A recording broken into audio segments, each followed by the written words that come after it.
Joined now by Congresswoman Karen Bass, Democrat from California, and Congressman Denny Heck, Democrat from Washington. And Congressman, I'll begin with you.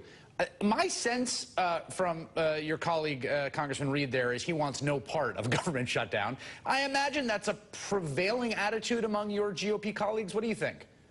Well, I do think that's going to be the case, and I think if you listen to Reed's comments, what he is displaying is that the Republicans are going to have to begin to separate from this guy because he is coming up with absolutely crazy stuff. The idea that we would put money into a wall, spend money that is not needed, not wanted, and then hold health care hostage over that, that puts him in an untenable situation. And from what we're hearing about the bill, it absolutely will eliminate pre-existing conditions. It's going to make it to us in a situation where people really won't be able to have the coverage. And to think that you're going to leverage one on the other, I think it puts the Republicans in a really bad spot, and we're going to watch them separate from Trump. All right, so here's the argument, Congressman Heck, that Republicans would make, and I've seen some of their sort of mouthpieces making this argument, that if the Democrats don't vote for a CR with wall funding after the president ran on that and won, it's the Democrats who are shutting down the government, it's the Democrats who are risking the health care of people, and the Democrats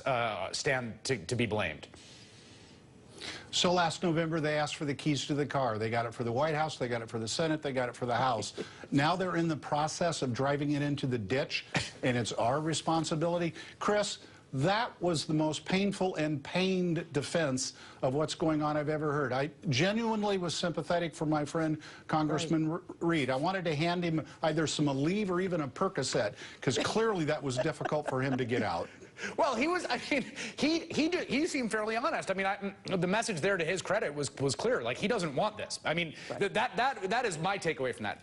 Congressman Reed doesn't want a big, nasty brawl about the border wall funding next week and a health care fight. He wants a clean CR bill to be passed to keep the lights on. And I guess, Congressman Bass, here, can you explain something to me? And I'm going to admit that I don't quite get this. I don't even understand how they, my understanding was that those subsidy payments on the Obamacare side were not part of the discretionary budget. I don't even understand quite what they're threatening. Well, I think what they're saying is that they will take away the money because there are ways through the budget process where they can do great damage to the Affordable Care Act. Okay. And they are threatening to do that if we don't agree to put money into the wall.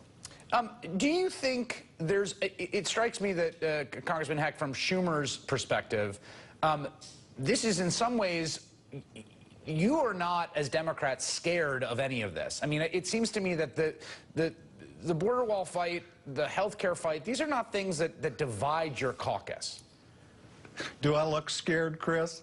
Hey, listen, it's not just every single legislator, both Democrat and Republican, along the border. They got there for a good reason. Here's the good reason. 61% of Texas citizens are opposed to the border wall. We're not afraid whatsoever of having combat with them over an issue where he promised ad infinitum that the Mexicans would pay for the border wall. You know what? There's even a group of private property owners all along the border that are beginning to organize and begin to litigate on this. I'm not afraid of this. Congressman Bass, in terms of the communication, I mean, just give me your sense observing this. It's just remarkable to watch this because it really doesn't seem like there's any coordination at this point between the White House and Capitol Hill. We hear things one moment, they're knocked down the next. You're an experienced legislator. What is your sense of how the Republican colleagues are sort of coordinating with the White House?